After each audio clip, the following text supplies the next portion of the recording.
노회장님과 또 노회 임원들, 교육 관련 국장님들, 그리고 또 교회에서도 교육을 담당하고 있는 여러 동역자들과 더불어서 이렇게 또 새로운 교과서와 더불어 포스트 코로나, 위드 코로나 시대에 목회와 교육 어떻게 할 것인가 함께 얘기를 나누면서 고민할 수 있는 시간 갖게 되어서 아주 기쁘게 생각을 합니다. 저의 주제 강의의 자료는 자료집 9페이지부터 쭉 기록이 되어 있습니다. 코로나가 벌써 2년 이제 거의 마무리돼 가고 있는 것 같습니다. 공식적으로는 2019년 12월 31일 공식적인 것이죠. 공식적인 코로나 보고의 시점을 생각한다면 이제 거의 2년이 다 채워져 가고 있는 형편입니다. 그동안 코로나19는 뭐 특정 몇몇 사람 전문가들만 알고 있는 질병 정보가 아니고 우리 모두의 질병 정보가 됐습니다. 이전에 경험해보지 못했던 것이고 또한 동시에 우리가 거의 24시간 다양한 뉴스 채널 그리고 또 공식적으로는 질병관리청 그뿐만 아니라 워낙 불안 요인이 되다 보니까 우리 모두가 그 정도 정보로 만족할 수 없어서 어떤 사람은 좀 더 전문적인 자료를 찾아보는 그와 같은 경우도 있었을 테고 전문가들이 대중적으로 방영하는 유튜브 채널을 통해서 많은 지식을 얻어왔습니다. 그래서 특정 사람의 지식이라고 말하기 어려울 정도로 우리 국민 거의 모두가 준 전문가가 되어 있는 그와 같은 형편이라 이렇게 말씀을 드릴 수가 있겠습니다. 우리의 기대는 백신과 치료약으로 인해서 코로나가 완전히 종식되고 포스트 코로나로 갈 수 있기를 기대했지만 그게 거의 불가능하다 하는 걸 확인하게 됐고 결국은 이제 위드 코로나로 코로나를 안고 가면서 적응해가는 이와 같은 정책이 11월부터 시작되고 있는 것 같습니다. 백신과 그동안의 치료약이 어느 정도 효율적으로 공급되는 선진국들은 빠르게 일상생활을 회복하고 있습니다만 그럼에도 불구하고 이제 개발도상국, 특히 저개발 국가 같은 경우에는 코로나를 통제할 수 있을 만한 국가 행정의 효율성도 없고 충분한 보건시설도 갖추고 있지 못한 상황이고 그리고 또 백신 공급도 제대로 잘 되지 않는 그와 같은 형편이 되다 보니까 굉장히 혼란스러운 그와 같은 형편이죠. 그래서 우리가 위드 코로나로 간다고 하더라도 그건 몇몇 선진국들의 얘기이고 전 지구적으로는 혼란이 계속해서 가중되고 있는 상황이다.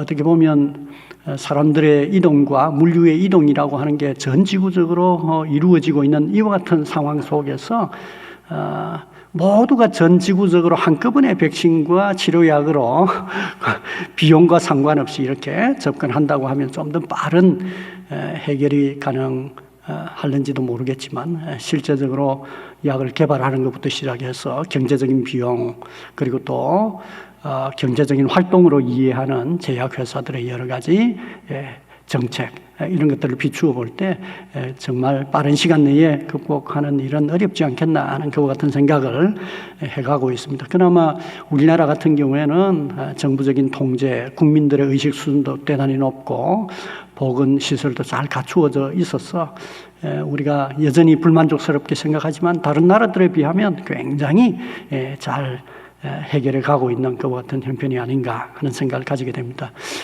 교회도 예배의 1차적인 타격을 받았고 목회 제대로 지난 2년 동안 하기 어려웠고 교육도 굉장히 이제 임시방편적으로 이루어질 수밖에 없었기 때문에 지난 2년 동안 교계 지도자들도 어떻게 이 코로나와 더불어서 혹은 코로나 이후에 효율적인 목회를 할 수 있었는지 그 방안을 찾기 위해서 애를 많이 썼습니다. 이번 총회 때도 고신대학의 교수들 다양한 분야에서 코로나19와 관련해서 성경신학적인 접근 그리고 또 교회사적인 접근 선교와 실천적인 그와 같은 접근의 글들을 고신신학을 통하여서 그렇게 발표를 하기도 하고 우리나라 전체도 기독교계 안에서 신학자들과 그리고 또 목회 실천의 전문가 목회자인 목회자들이 코로나19 상황을 한편으로는 이해하고 또 신학적인 대안을 찾고 목회의 대안적인 방법을 찾고 효율적인 방안을 찾기 위한 포럼이라든지 컨퍼런스를 많이 열었습니다. 이 4차 산업혁명 기술로 비대면의 강연이 효율화되지 않았다면 우리 모두가 이러한 지식에 접근하는 데 있어서도 한계가 있었겠지만 상당 다행스럽게도 2년 동안에 빠르게 이런 기술이 발전함에 따라서 요즘은 목사님들도 관심만 있으면 별 비용 없이도 다양한 전문가들의 얘기를 들을 수 있는 형편이 됐다. 그렇게 말씀을 드릴 수가 있겠습니다. 그러긴 하지만 엄밀하게 말하면 이 코로나와 관련해서 진짜 전문가가 있을까 하는 것 같은 의문을 우리가 던질 수 있습니다. 저도 그렇게 생각합니다. 왜냐하면 앞서 이와 유사한 경험을 했던 세대가 아니기 때문입니다. 그래서 모두가 이 문제를 함께 고민하면서 정보를 나누면서 해결해가는 그와 같은 방향으로 나가고 있다고 볼 수 있겠습니다. 그런데 이 코로나19, with 코로나 이렇게 지나가면서 이제 대면 활동이 가능하다, 대면 예배와 대면 목회 활동이 가능하다 하는 그와 같은 생각을 가지고 이전으로 돌아갈 거라 하는 생각을 갖지만 사실은 이건 너무 깊은 영향을 주었습니다. 그래서 세계관, 인식의 변화, 생활 방식의 변화, 사람들의 생각을 굉장히 깊게 영향을 준 것이기 때문에 이게 포스트 코로나, 위드 코로나 시대에 옛날로 완전히 돌아가기 어렵고 어느 정도는 이때의 경험과 더불어서 또 새로운 시대로 우리가 나아갈 수밖에 없는 형편이 될 겁니다. 지금 당장은 우리가 큰 변화를 느끼기 어렵지만 우리가 스마트폰을 사용하게 된 게 2007년, 2008년 이렇게 되는데요. 오래되지 않았지만 얼마나 우리의 삶이 지금 돌이켜보면 그 이전과 비교할 때 큰 변화가 있었습니까? 마치 그것처럼 우리가 한 5년, 10년 정도 지난 이후에 회고해보면 이 코로나와 더불어서 사람들의 인식에게 세계관도 바뀌었고 인식도 바뀌었고 신앙생활의 행태도 상당한 변화가 일어났다 하는 것을 확인하게 되지 않을까 하는 생각을 가지게 됩니다. 왜 이렇게 깊은 영향을 주었는지 우리가 코로나19와 관련된 복음 관련 지식 말고 좀 더 총체적으로 좀 깊이 있게 몇 가지를 짚어볼 필요가 있습니다. 그중에 첫 번째가 코로나 시대 경험의 첫 번째 특성이 코로나19의 현상적인 경험입니다. 일반적으로 질병 이렇게 얘기하면 다른 사람의 질병은 사실 객관적인 의학 정보입니다. 누가 병들었대, 천안에 어떤 목사가 폐암이라던데 이렇게 이제 참 안타깝지만 그와 같은 얘기를 들을 때 그건 객관적인 의학 정보입니다. 그러나 질병이 나의 질병일 경우에는 의학적인 정보가 아니라 이건 현상적인 경험이라고 하는 그런 말을 하는데요. 생물학적으로 나에게 고통이 있고 또 내면적으로 나에게 심리적으로 큰 충격, 변화를 경험하도록 만듭니다. 그래서 처음에는 분노, 이해할 수 없다고 하는 그와 같은 생각이 따라오고 좀 지나고 나면 낙심, 그리고 또 자기 자신에 대한 비난 이런 것들도 있겠고 좌절 이런 방식으로 깊은 심리적인 경험이 있습니다. 이것을 일반적으로 이제 심리 상담학에서는 현상적인 경험이라 그렇게 표현하는데요. 이게 삶의 의미를 크게 바꿉니다. 더불어서 이 질병은 생활의 변화도 필연적으로 만들어내고 맙니다. 그런 의미에서 전인적인 경험이 됩니다. 그런데 코로나 팬데믹은 몇 사람의 질병과 관련된 문제가 아니라 상당히 많은 사람들이 사실은 이와 관련한 경험을 했고 여전히 그 불안 가운데 있다고 하는 것입니다. 그래서 필연적으로 깊은 심리적인 그리고 또 영적인 의미를 주는 사건이 됐다고 하는 것입니다. 더불어서 감염병은 또 사회적인 의미를 갖습니다. 일반적으로 이제 질병은 가까이 함께 생활하는 친밀한 사람들에게 사회적 의미를 갖습니다. 그래서 가족 중에 누가 질병이 있으면 가벼운 질병이면 경제적인 지원 정도로 끝나겠지만 예를 들자면 서울에 수술을 해야 된다든지 그렇게 하면 가족 구성원들이 생활 형태가 다 달라지게 되죠. 경제적인 짐을 지는 것으로 끝나는 게 아니라 누가 간호할 것인지, 누가 모셔가고 올 것인지 모두 이제 그 가족 구성원을 중심으로 하여서 생활이 일정 기간 동안에 이렇게 패턴이 바뀝니다. 그런데 이 감염병은 친밀한 사람들에게만 사회적인 요구를 하는 게 아니고 지독하게 사회적입니다. 감염성 자체 때문에 나와 인간적인 관계가 없는 사람들에게까지도 영향을 주는데 그 영향이 굉장히 파괴적이라 하는 것입니다. 그런 의미에서 대단히 사회적인 의미를 갖는데 이 코로나19 감염병은요, 그래서 혹독한 사회적인 현상적인 경험이 됩니다. 생각해 보면 뭐 누가 걸리고 싶어서 걸리는 사람, 확진되고 싶어서 되는 사람이 누가 있겠습니까? 그러나 그래서 확진자가 된다, 코로나19에 감염됐다고 하는 것 자체가 피해자죠. 환자이고 피해자입니다. 환자이고 피해자이면서 또한 동시에 다른 사람들은 어떻게 받아들입니까? 다른 사람들에게 감염시킬 수 있는, 한편으로 보면 공격 매개체가 된다고 하는 점에서 굉장히 충격적인 사건이 되는 것입니다. 그래서 나 때문에 가까운 사랑하는 사람도 이제 감염이 됐다, 이렇게 생각할 때 참 고통스럽죠. 그런데 가족 중에 누가 감염이 됐는데 면역력이 약한 노인이 이 일 때문에 돌아가시게 됐다, 이렇게 얘기하면 그 죄책감이라고 하는 게 이런 차원은 방송을 통해서나 이렇게 정보를 통해서 얻을 수 없는 거죠. 아주 그 깊은 죄책감이 평생에 이어지게 될 것입니다. 그리고 또 감염된 것 때문에 자가 격리당하고 병원에 격리당하고, 그리고 또 감염 경로를 알기 위해서 나 자신의 최근의 이동에 대하여서 개인정보와 관련된 치조를 당하고, 이건 충격적인 경험이라고 그렇게 말씀을 드릴 수가 있겠습니다. 자기 비하가 굉장히 커진다, 그렇게 볼 수 있겠습니다. 그런데 사회가 성숙한 사회인 것 같으면 이걸 다 이해를 하죠. 인내를 합니다만, 성숙하지 못한 경우에는 저 사람이 조심성이 없어가지고 감염될 줄도 모르고 무모하게 행동했기 때문에 이와 같은 매개체가 됐다, 도덕적인 비난까지도 나는 그와 같은 의도가 전혀 없었음에도 불구하고 도덕적인 비난까지도, 도덕적인 책임조차도 그렇게 당하게 되고, 이게 컨트롤이 잘 안 되면 감염된 사람이 소속된 가까운 집단에 대한 차별로까지도 발전될 수 있는 그와 같은 특성을 가지고 있습니다. 그래서 이러한 경험을 많이 했죠. 아시아인이라고 하는 이유 때문에 서구 사회에서 마치 그 동일 집단이 감염과 관련되어 있는 것처럼 차별당하고 하는 그와 같은 안타까운 현상까지도 일어나게 된 것입니다. 이렇게 생각한다면 코로나19가 단순한 의학적인 정보가 아니라 사실은 개인에게, 그리고 또 가까운 사람들에게, 그리고 또 그 집단 안에서 우리가 이런 부분 세세하게 사실 많이 헤아려 보지 않았는데, 그러나 이러한 깊은 영향을 미친 사건이라고 하는 점입니다.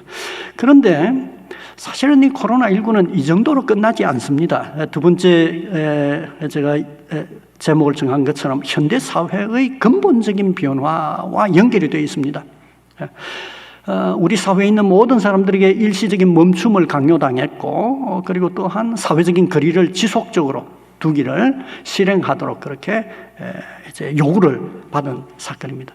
저는 가만히 한번 생각해 보았습니다. 이게 도대체 무엇을 의미하는 것인가? 이게 자그마한 사건이 아니라 상당히 큰 사건이라고 하는 걸 깨닫게 됐습니다. 그 이유는 인류 사회에 있어서 많은 기술들은 언제부터 급속하게 이렇게 용수철처럼 발전하게 되는가 하면 한 200~300년 정도밖에 되지 않습니다.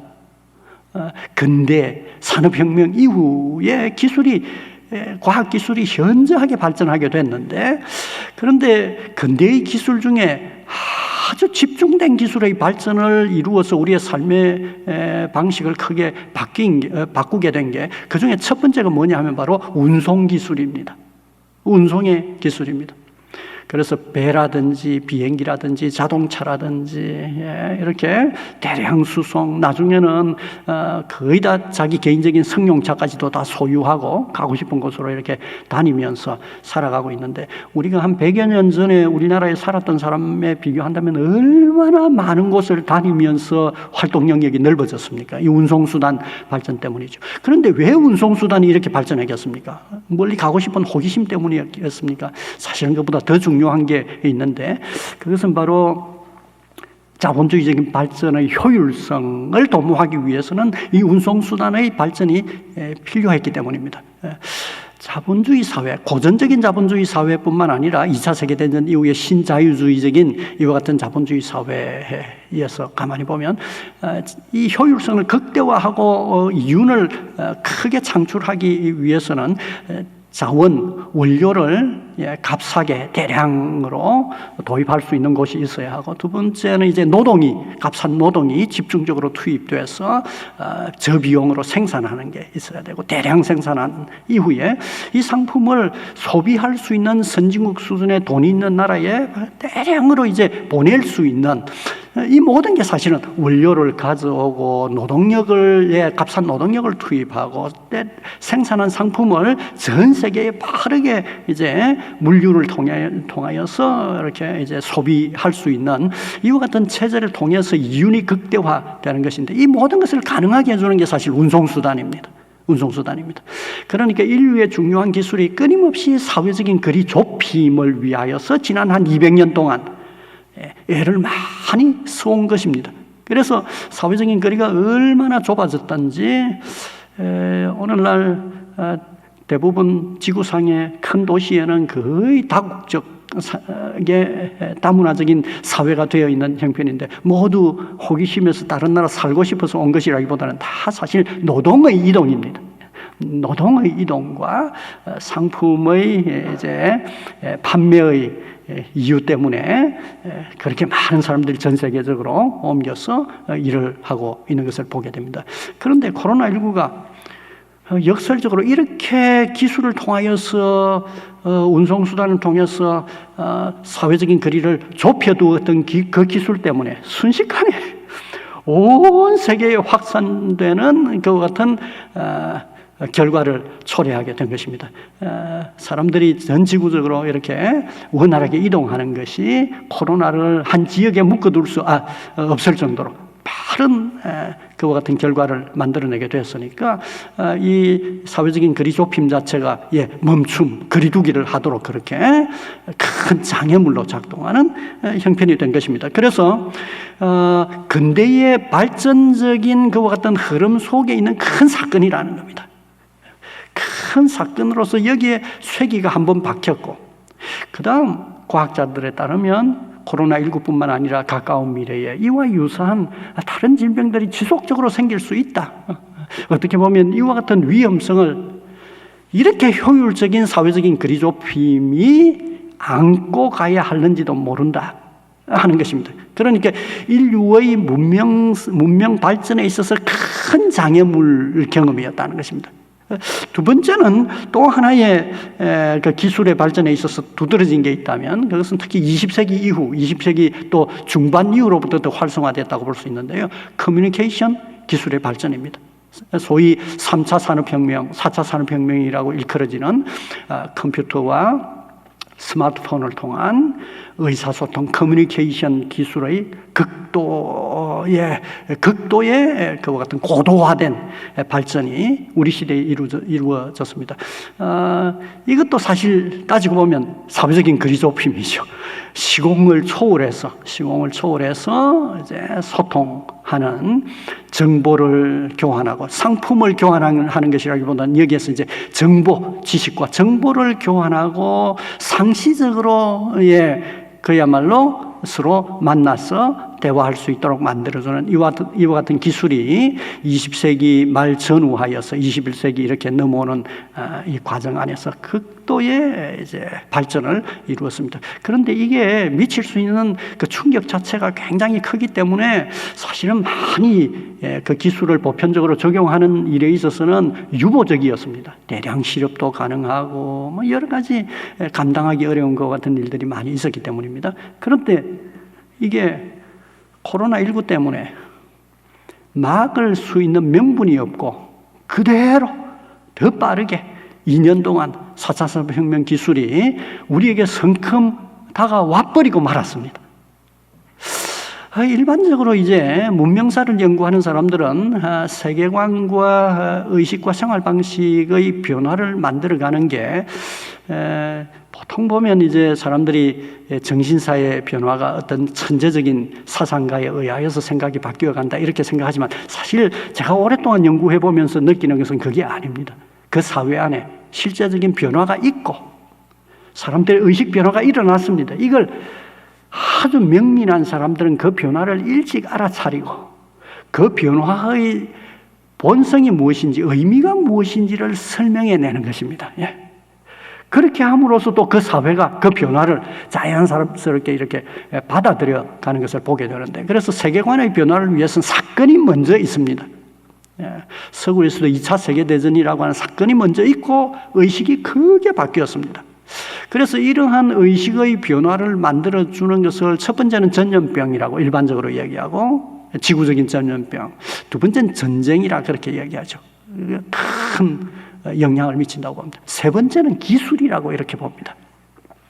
그래서 4차 산업혁명과 관련된 책들을 보면 다 전위적으로 이 기술이 사람들의 세계관과 인식, 생활 방식 전체를 바꿀 거다 하는 그런 자신 있는 얘기를 많이 하고 있는 것을 보게 되는데 기술입니다.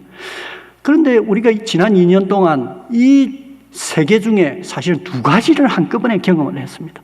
하나는 지구적인 팬데믹이라고 하는 것을 경험했고 또 하나는 4차 산업기술이라고 하는 게 일부 전문 기술자들의 일이 아니라 우리의 생활 안에 그대로 들어와 버리고 만 겁니다. 이렇게 생각한다면 우리가 코로나 2년 이후에 옛날처럼 돌아간다고 하는 게 이게 쉽지 않다고 하는 사실을 우리가 적극적으로 알아차리게 되는 것입니다. 아니나 다를까 코로나19 때문에 우리의 삶의 주변이 총체적인 변화를 겪었습니다. 많이 바뀌지 않았습니까? 그래서 세 번째 보면 삶의 총체적인 현실을 쭉 열거를 했는데 기독교 철학자 중에 헤르만 도에베르트라고 하는 사람이 양상이론을 설명하면서 우리가 일상적으로는 총체적인 경험을 하지만 그걸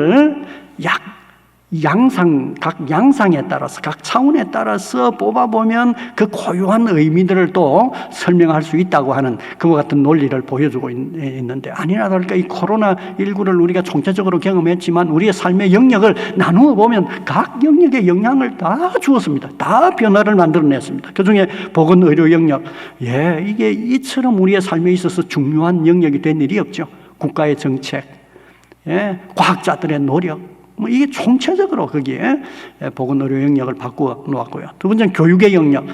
사실 교육학자들은 교육심리학적으로 연구하면 비대면 이게 비효율적입니다. 그만큼 효율적이지 않습니다. 정보 테크놀로지 기술자들은 이게 굉장히 효과적이고 라고 보지만 그러나 교육심리학자들은 그 마음에 미치는 그 어떤 변화라든지 이런 걸 고려할 때 학습의 효과라든지 이런 걸 고려할 때 이게 유보적이었습니다. 그래서 교사들이 비대면 기술은 우리나라가 정보와 기술이 빠르기 때문에 아주 일찍부터 수년 전부터 시작해서 학교 안에 이걸 집어넣기 위해서 애를 많이 썼습니다. 정부는 또한 여기에 또 지원함으로써 이 산업이 전 세계적으로 우리가 상업에 활용할 수 있는 것 같은 기술이 되도록 하기 위해서 애를 많이 썼지만 교사들은 굉장히 유보적이었거든요. 그런데 코로나19 때문에 유보할 명분이 없는 거죠. 그대로 들어와 버리게 된 것입니다. 이제는 비대면의 기술을 통한 교육의 방법이라고 하는 것은 선택이 아니고 옛날로 대면으로 완전히 돌아가면서 이제 비대면 안 하는 게 아니고 이건 그대로 굳어져 버린 이건 언제나 상시적으로 있는 방식으로 바뀌어 버리고 말았습니다. 아주 달라진 것입니다. 제조업 영역 얼마나 달라졌습니까? 많이 경제적으로 위축되고 실업이 늘어났고 그 사이에 감염이라고 하는 이것 때문에 유보적이었던 회사의 자동화 공정이 급속도로 거침없이 들어와 버리고 로봇과 같은 게 들어오면서 실업의 문제가 더 커지게 되겠죠. 자영업과 서비스 비즈니스는 어떻습니까? 사실 서비스라고 하는 것 자체가 대면인데 대면에서 이루어지는 산업인데 이게 거의 붕괴될 정도로 큰 위기에 직면해 왔습니다. 그래서 이제 문화산업에도 큰 영향을 줬죠. 한때 참 우리나라 사람들 얼마나 많이 외국에 여행을 하고 그렇게 했더랬습니까? 여행업이 무너지고 음악, 예술 활동도 사람들이 그 일을 직업으로 삼았던 사람들이 다른 알바를 하지 않으면 안 될 정도로 그렇게 했고 유튜브라든지 특정 영화라든지 이런 것만 살아남지 다른 모든 게 위축된 시기를 보냈습니다. 정치 사회 영역은 어땠습니까? 정치 사회 영역은 한편으로 보면 실업에 대한 분노 그리고 또 여러 가지 차별에 대한 분노 그리고 또 정부의 실패한 대응에 대한 분노 이런 것 때문에 전 지구적으로 각 나라마다 불안이 굉장히 높아져 있는 상황이고요. 국가가 이렇게 사람들의 개인적인 삶까지도 깊이 있게 개입해 들어오고 또한 동시에 4차 산업기술을 통하여서 개인의 정보까지도 통제할 정도로 깊이 있게 들어온 예가 없거든요. 그런데 이게 굉장히 두려운 일인데 이게 거의 통제 없이 그렇게 들어와 버리는 상황이 돼버렸고 국제관계 영역은 거리를 좁혀서 자본주의적인 경제, 시장 경제를 발전시키려고 하는 방향을 가져서 전통적으로 폐쇄적인 이데올로기를 가졌던 그런 나라들조차도 시장 경제의 방식으로 다 돌아섰는데 이게 고립적인 방식으로 이렇게 회귀했고 아마 이와 같은 고립적인 방식이 코로나가 어느 정도 해결될 때까지 지속되지 않을까 하는 두려움을 갖죠. 종교 영역에는 거의 이건 이제 정교 분리 정책 이런 게 자연스럽게 받아들여져서 그야말로 종교 영역은 간섭받지 않았던 영역인데 여기까지도 종교적인 활동의 핵심인 예배까지도 깊이 있게 사회가 관심을 가지고 국가가 여기에 대하여 통제에 그와 같은 정책을 사용하는 이 정도까지 삶 전체적으로 큰 영향을 주었다는 것입니다. 이게 한꺼번에 다 해소될 건가 하는 문제인데요. 지난 2년 동안에 네 번째 나오는 것처럼 사실 기독교 공동체는 굉장히 어려운 두 가지의 신학적인 질문과 두 가지의 종교 사회학적인 도전 앞에 직면해 왔습니다. 두 가지 신학적인 질문 중에 첫 번째는 코로나19의 신학적인 영적인 의미가 뭐냐 하는 것입니다. 왜 이게 왔는가? 하나님의 징계인가? 하나님의 심판인가? 종말론적인 사건인가? 초기에는 그렇게 생각했지만 갈수록 여기에 대한 답을 찾기가 어려웠고 사회 안에서는 이건 과학적인 의미로만 해설되어야 된다. 설명되어야 된다고 하는 방식으로 굳어졌죠. 그러긴 하지만 기독교인들이 하나님이 섭리하시는 분이라고 이렇게 알고 있는 우리의 신앙적인 고백에 비추어 보게 될 때 어느 하나도 우연적인 사건이 없다고 할 때 영적이고 실존적인 그 의미라고 하는 게 거의 다루어지지 않은 채 실제로 교인들 중에는 많은 사람들이 확진을 경험했고 어려움을 함께 경험했고 어떤 교회는 부산에 있는 한 교회는 초기에 온천교회 같은 경우는 얼마나 힘들었습니까? 이런 큰 충격을 받았지만 그러나 신학적이고 영적인 의미는 제대로 설명되지 않고 지난 2년 동안 넘어왔거든요. 그냥 잊혀진 거죠. 잘 끝나기를 바라고 회복되기를 바라는 그 정도로 넘겼죠.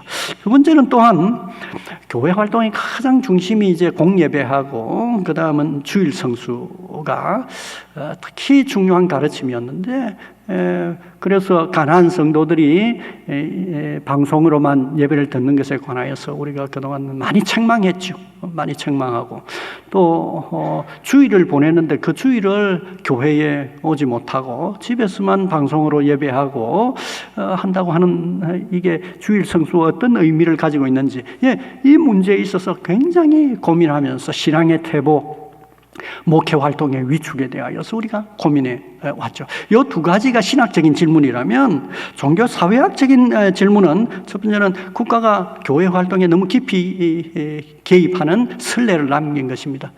사실 이번 정부 때 종교인 과세라고 하는 이름으로 한번 들어왔고 그다음 이 코로나를 거치면서 주일의 예배 활동, 목회 활동 전반에 일정한 통제를 가함으로써 너무 깊이 있게 교회 활동에 대한 관리에 선례를 남긴 것입니다.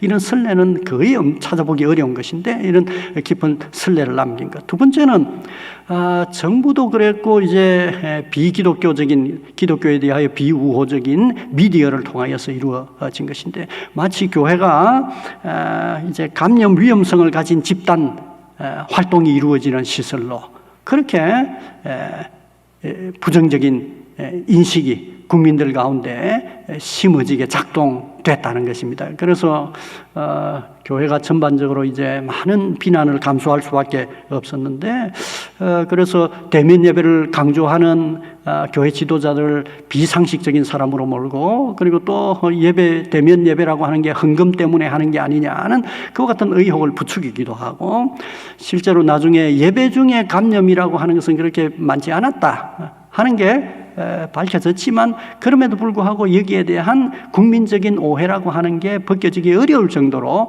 사회 안에 교회의 인식 자체가 굉장히 위축이 됐고 전도의 장애물이 굉장히 높아졌다. 이게 이제 종교사회학적인 큰 영향이라고 하겠습니다. 그래서 다섯 번째 얘기에 제가 정리를 했는데요. 개체교회의 내적 목회 환경 자체가 굉장히 악화됐습니다. 단순하지 않고 굉장히 악화됐는데 그 중에 첫 번째가 성도들의 영적 심리적 침체가 깊습니다. 깊습니다. 이제 성도들이 심리적으로 또 영적으로 부정적인 신앙생활의 패턴이 고착되고 있는 게 아닌가 하는 그런 걱정을 많이 하게 됩니다. 감염으로부터 제외되는 장소가 한 곳도 없다 하는 인식을 가지게 되니까 종교적인 활동, 예배적인 활동에까지도 이제 불안을 안고 들어가게 되고 고립적인 그와 같은 태도를 취하는 사람들이 많았죠. 스스로 고립적인 태도도 취하고 무엇인가 우리는 삶에 있어서 성취감을 느낄 때의 자긍심도 높아지게 되고 삶의 보람도 느끼게 됩니다. 그런데 이를 통해서 성취감을 누릴 수 있는 기회도 줄어들게 되니까 성도들도 전반적으로 우울감이라든지 무력감 자체가 굉장히 커져 있는 상황이다. 그렇게 말씀을 드릴 수가 있겠습니다. 평상시 같으면 스트레스를 해소할 수 있는 여러 방법이 있죠. 외식을 한다든지 여행을 간다든지 간접적인 방법으로 스포츠를 한다든지 이런 방식으로 해소하고 기독교인들 중에서는 예배에 참석해서 은혜를 받고 함께 찬양을 하고 기도회를 하고 성도들이 모여서 교제하고 이런 방식으로 성도들은 심리적이고 또 영적인 많은 스트레스를 해소하고 이 회복이 가능했는데 이게 2년 동안 제대로 잘 작동할 수 없게 된 것입니다. 그래서 최근에는 교인들 중에 과연 목회나 교회 예배라고 하는 게 나에게 정말 큰 도움이 되는가 하는 것에 관한 의문을 던지는 사람들이 있을 정도로 그렇게 목회자의 목회 사역과 교회에서 일어나는 여러 가지 이제 예배 활동과 목회 활동에 대한 신뢰감 자체가 상당히 느슨하게 되는 그와 같은 형편이 된 겁니다. 심리적으로도 영적으로도 굉장히 침체한 상태 가운데 있다. 전반적으로. 두 번째는 교인들과 교회의 경제적인 침체이 깊죠. 앞서 이제 지용근 대표가 수치적으로도 여러 개 보여주고 우리 목사님들도 뭐 이렇게 충분하게 잘 경험하고 있는 건데 가만히 보면 특히 동남권에서 보면 교회 안에서 열심히 봉사하는 많은 분들이 자영업 하시는 분들이 많아요. 사실은. 그런데 가장 큰 타격을 받은 게 자영업 하시는 분들이죠. 교인들이 삶에 우리나라에서 잘 안정된 코로나와도 상관없이 안정된 직업군이라고 하는 게 그렇게 많지 않습니다.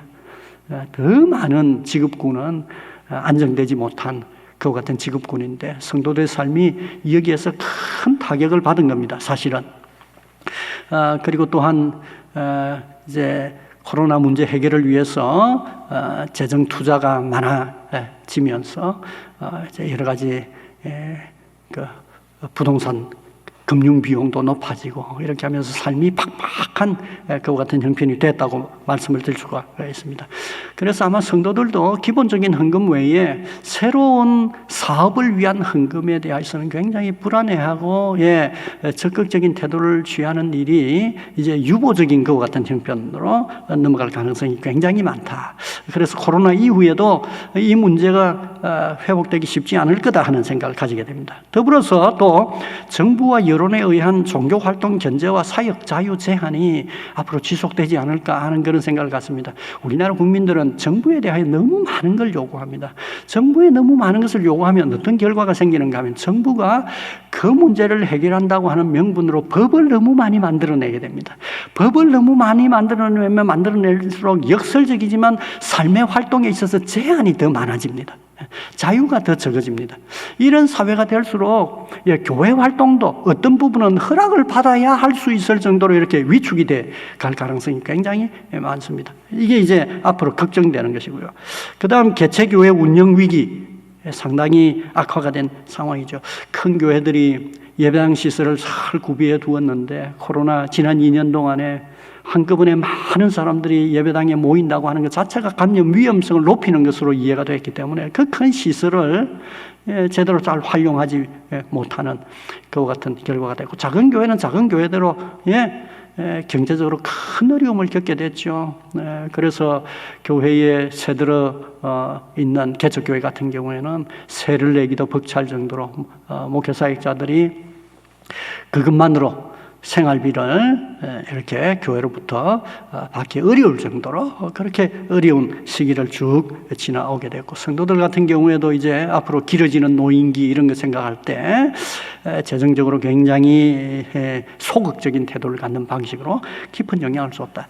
지금까지 이제 코로나19가 단순하게 질병만이었고 이것만 백신과 치료약을 통해서 회복되면 옛날로 돌아갈 거라 이렇게 생각을 했는데, 사실은 코로나가 미친 이처럼 개인적인 깊은 수준과 사회적인 수준이 삶 총체에 영향을 주었고, 기독교 공동체 안에도 이러한 다차원적으로 깊은 영향을 주었다고 생각할 때 이 영향이 사라지지 않고 극복이 어느 정도 된다고 하더라도 상당 기간 변화된 방식으로 갈 수밖에 없다고 하는 얘기를 하기 위해서 이제 일부러 이런 얘기를 쭉 해본 것입니다. 그렇다고 하면 포스트 코로나 위드 코로나 시대에 목회와 교육을 어떤 방식으로 하는 게 효과적인가 하는 그런 질문을 우리가 던질 수밖에 없습니다. 한국 교회는 그동안에 목회자들의 이제 목회관 혹은 교회관 이렇게 얘기할 때 가장 큰 영향을 주는 건 결국은 신학적인 의미죠. 신학적인 의미라고 할 때 그건 이제 일반적으로 목회관 이러면 예수님이 사역하신 것처럼 preaching, teaching, healing 이 목회자의 주요한 사역 으로 이해하거나, 아니면 교회의 사도행전에 나오는 교회의 주요한 기능인 예배, 그리고 또 설교, 교육, 교제, 봉사, 이게 바로 교회의 가장 기본적인 활동 요소로 그렇게 이해를 하는 거죠. 이걸 중심으로 하여 교회를 이해하고 목회를 이해하려고 하는 신학적인 노력은 정당한 것이죠. 어떤 사회적인 변화가 있다고 하더라도 이건 정당한 것입니다. 그 의미를 늘 항상 우리가 신학적으로 묻고 찾아가려고 노력해야 합니다. 그런데 참 흥미로운 것은 한국 교회 목회는 이것만 큰 영향을 준 게 아니고 사실은 한국 사회의 문화에서 형성된 특별한 모델들이 깊은 영향을 주어왔습니다. 그 중에 첫 번째로 우리가 경험했던 모델이 뭐냐 하면 행정 모델입니다. 행정 모델. 소수 목회자와 더불어서 장로들이 소수가 권위와 교회의 법을 중심으로 하여서 교회를 잘 관리하는 이런 모델인데, 이건 우리나라가 이제 일반적으로 국가의 모델이기도 하죠. 국가의 모델이기도 한데, 이러한 행정 모델을 통하여서 공정하게, 한편으로는 공정하게 잘 교회를 관리하려고 했던 그 모델, 그게 앞시대의 모델입니다. 그러나 지금으로부터 약 한 세대 전부터는 어떤 모델로 사실은 옮겨 탔는가 하면 아마 제가 생각할 때는 한 1970년대, 80년대 이후부터라고 생각이 되는데요. 경영 모델입니다. 우리 한국 사회만큼 자본주의적인 영향이 깊이 사회 전반에 영향을 준 사회가 많지 않죠.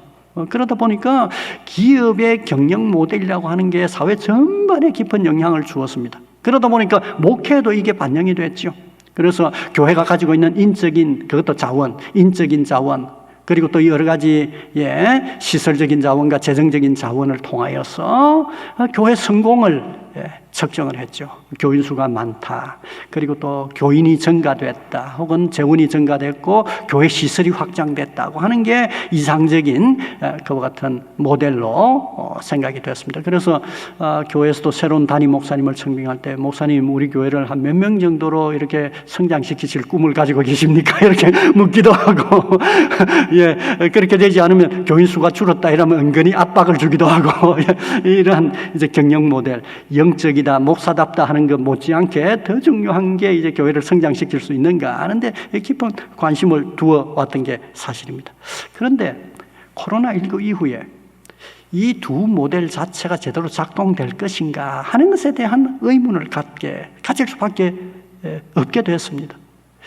먼저 행정 모델을 한번 생각해 보십시다. 여러분 최근에 한 4, 5년 동안에 한국 사회가 인권에 대한 의식이라든지 혹은 사람들의 정치적인 의식의 운동이라든지 이런 것들을 통해서 권위에 대하여서 너무 싫어하고 반권위적인 그 같은 의식을 가지게 됐습니다. 그래서 교회 안에서조차도 교회의 지도자들이 독점적으로 무엇인가 결정을 해서 교인들을 수동적으로 따르라 한다든지 그걸 관철시키려고 하면 바로 반발이 튀어나오거나 보수적인 교회는 반발은 튀어나오지 않아도 비협조적으로 그렇게 대응하는 이와 같은 형편이 된 겁니다. 교회 보면 최근에 제가 교회들을 방문하여서 설교하다 보면 목사님들이 대부분 요즘 30대 40대가 옛날 사람이 아닙니다. 참 힘듭니다. 목회하는데 참 힘듭니다 하는 그런 얘기를 하게 되는데요.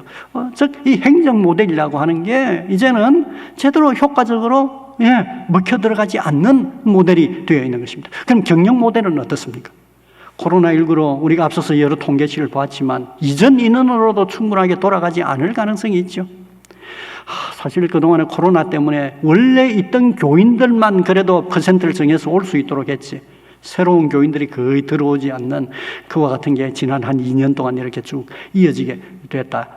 사실 전도하는 것도 힘들고 부담스럽고 그 사람들도 굉장히 불안이 커서 전도를 받아들이려고도 하지 않는 그 같은 형편이 됐는데다가 저출산은 저출산대로 너무 깊어진 상황입니다. 그래서 수적인 성장이 과거처럼 급속하게 이렇게 지속될 거라 하는 기대를 갖기 어렵습니다. 더불어서 이게 큰 영향을 주어서 재정적으로도 마찬가지입니다. 교인들이 여력이 돼서 지속적으로 옛날처럼 많은 성공을 경험하고 하나님 앞에 감사할 일들이 많아서 지속적으로 무엇인가 헌금하고 할 수 있을 만한 이와 같은 형편이 될까? 선교를 위해서나 교회 여러 가지 봉사활동을 위해서 기본적인 헌금 외에 다른 사업을 하자고 헌금하자고 요구했을 때 충분히 거기에 대하여서 열린 마음으로 그렇게 헌신하는 게 쉬울까? 이런 생각들을 해보면 경영 모델 자체도 만일 이걸 따른다고 하면 비효율적이고 성과를 내기가 굉장히 어렵고 힘들 가능성이 많다고 하는 것을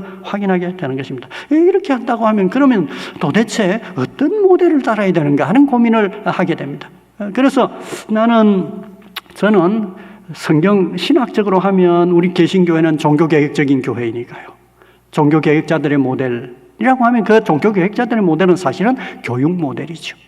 교육 모델입니다. 종교개혁자들이 대부분 교육의 기능을 통하여서 교회개혁을 했고 성도들을 성숙시키는 그와 같은 일에 깊은 관심을 가졌다고 하는 의미에서 이 교육 모델 혹은 학교 모델, 칼빈 같은 경우에 많은 칼빈의 연구자들은 칼빈은 교회를 하나님의 학교로 여겼다 이렇게 설명하고 있거든요.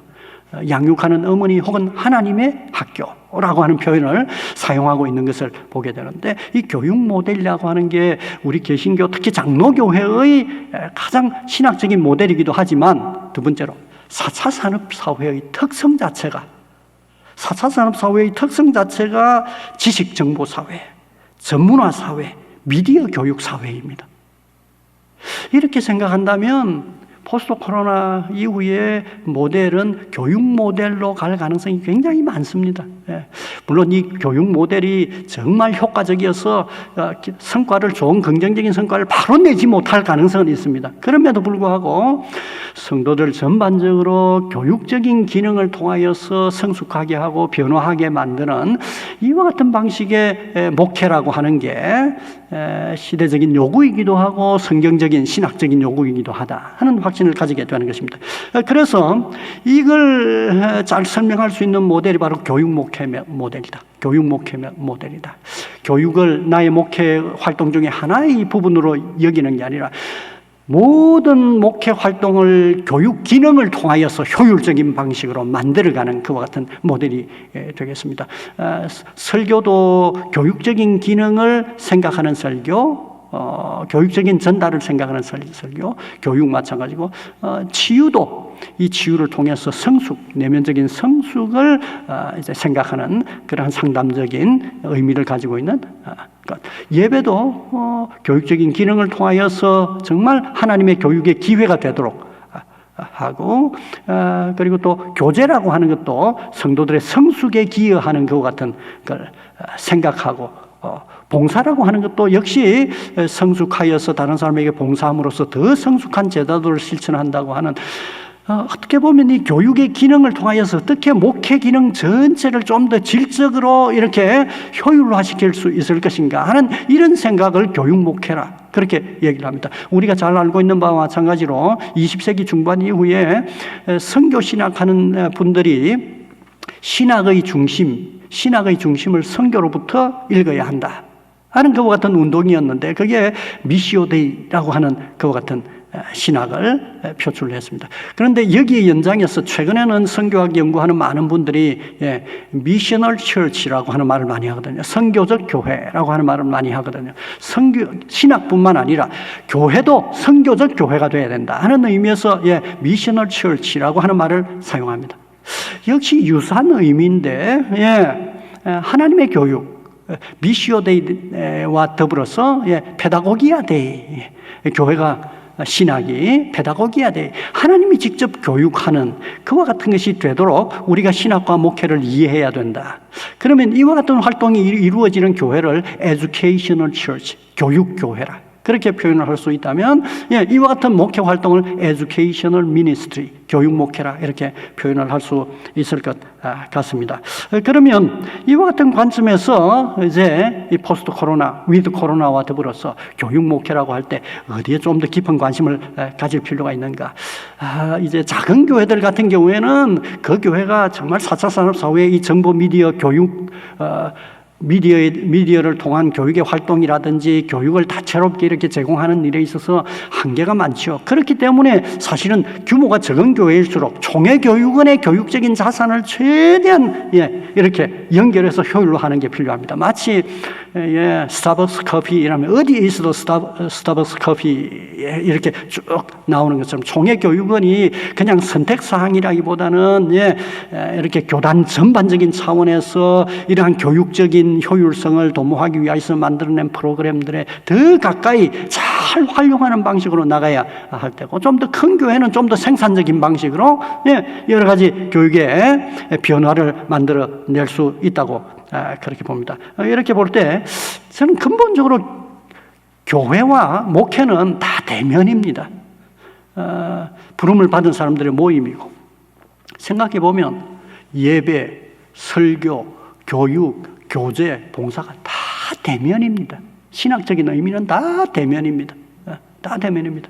그러므로 이 코로나19는 사실 사회만 밖에만 깊은 타격을 준 게 아니라 교회에 깊은 타격을 준 겁니다. 다 대면 활동, 전형적인 대면 활동이 가장 친밀하게 이루어지는 공동체가 종교들 안에서도 개신교거든요. 개신교라고 볼 수 있는데 여기에 큰 타격을 주었다고 볼 수 있습니다. 어떤 분들은 이렇게 이제 비대면 기술이 4차 산업혁명의 기술을 적극적으로 활용해서 비대면 방식으로도 별도의 교회를 설립하기도 하고, 그러나 그건 신학적으로 맞지 않죠.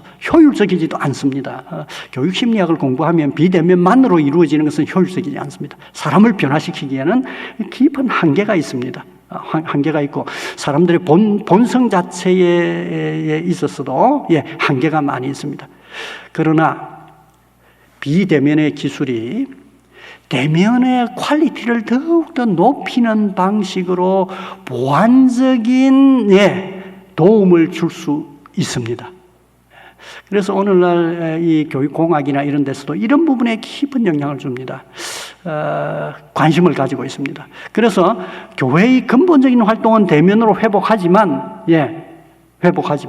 거기에 빈 공백을 비대면을 통해서 성숙한 가운데로 이렇게 올려주고 대면 모임 자체를 퀄리티가 아주 높은 모임으로 만들어주는 이와 같은 방향의 목회가 이루어질 수 있어야 된다고 보는 것입니다. 이걸 위해서 이제 생각해야 될 게 간단하게 세 가지인데 짚기만 하고 마무리하겠습니다. 그러니까 첫 번째는 교육 목회 전문적인 콘텐츠 제작이 활성화돼야 합니다.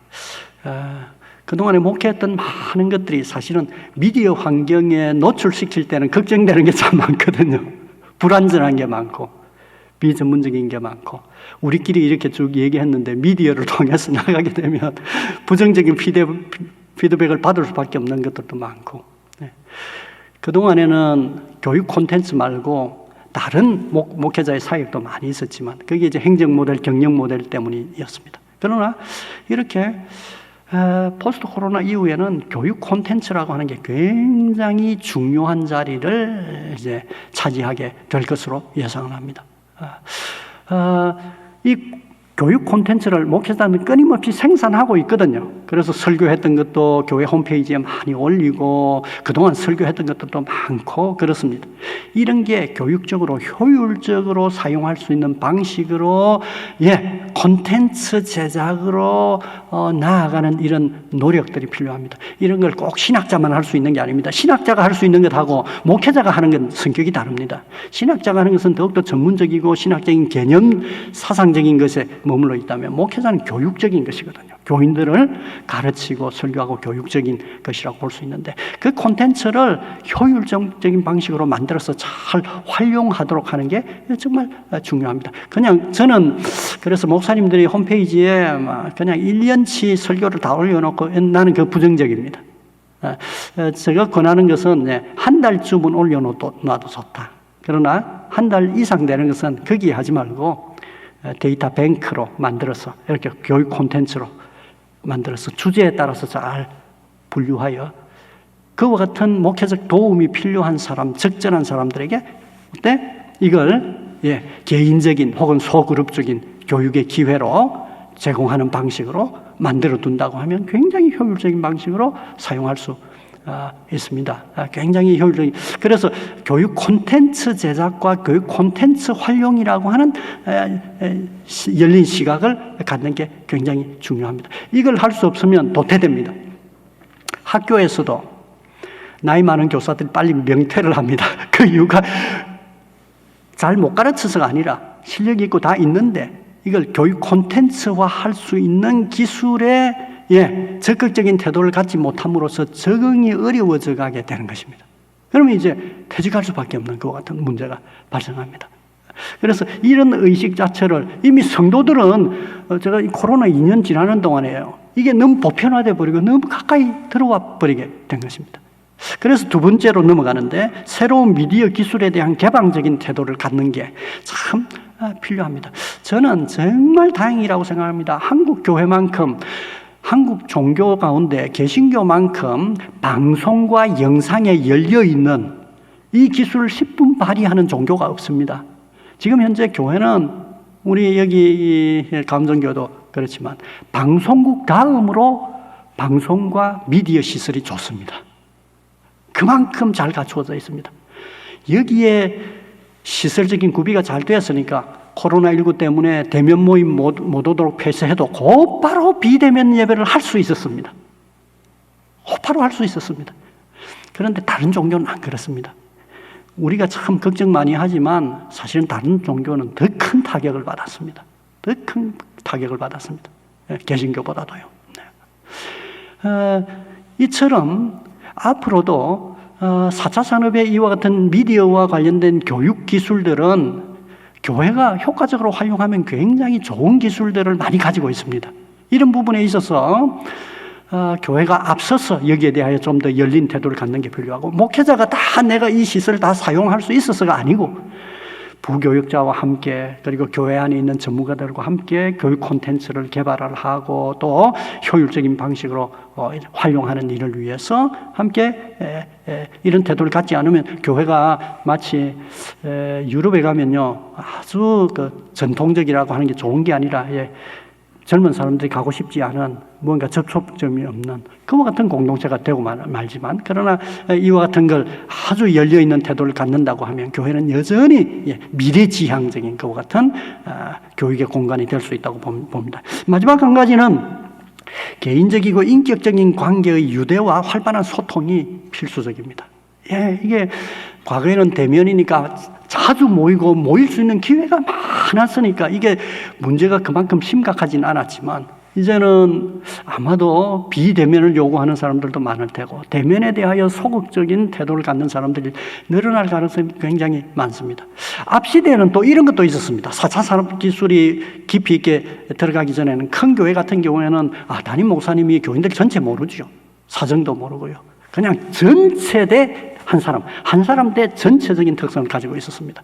그러나 이렇게 하면 비대면 하는 사람들은 언제든지 자기의 기호에 따라서 끊을 수도 있고 새로운 걸 선택할 수도 있는 그런 방식으로 갈 겁니다. 이건 이제 인격적인, 개인적인 유대라고 하는 게 굉장히 중요하고, 이 개인적인 유대를 통해서 목회적인 돌봄이 가능하고 성장이 가능합니다. 치유도 가능하고요. 모든 치유와 변화라고 하는, 성숙이라고 하는 것은 대면적이고 인격적인 유대라고 할 수 있는데, 이 인격적인 유대를 보완할 수 있는 방법을 고민해야 하는 것입니다. 그래서 이 방식은, 저는 비대면 방식을 최대한 이제 목회자들도 많이 활용해서 너무 전체보다도 소그룹 개인과의 이와 같은 소통이, 인격적인 커뮤니케이션이 지속적으로 쭉 이어지는 그와 같은 목회적인 돌봄이 된다고 하면 성도들의 신앙적인 이해, 신학적인 이해에도 큰 도움이 되지 않겠나 하는 그와 같은 생각을 하는 것입니다. 한편으로는 이게 우리에게 큰 충격을 주었습니다. 앞으로도 참 사회학적으로 생각하면 이건 퇴보가 불가피합니다. 그러나 언제 우리가 사회학적인 것으로만 교회가 성장해 온 건 아니지 않습니까? 하나님의 역사 우리가 충분히 기대할 수 있고요. 또 하나 우리가 기대할 수 있는 것은 그동안에 지난 한 5년, 7년 전부터 한국의 제1종교가 개신교회가 됐습니다. 제1종교가 개신교회가 됐습니다. 재미있는 것은 앞으로 향후 10년 지나면 다른 종교는 더 크게, 더 빠르게 위축될 겁니다.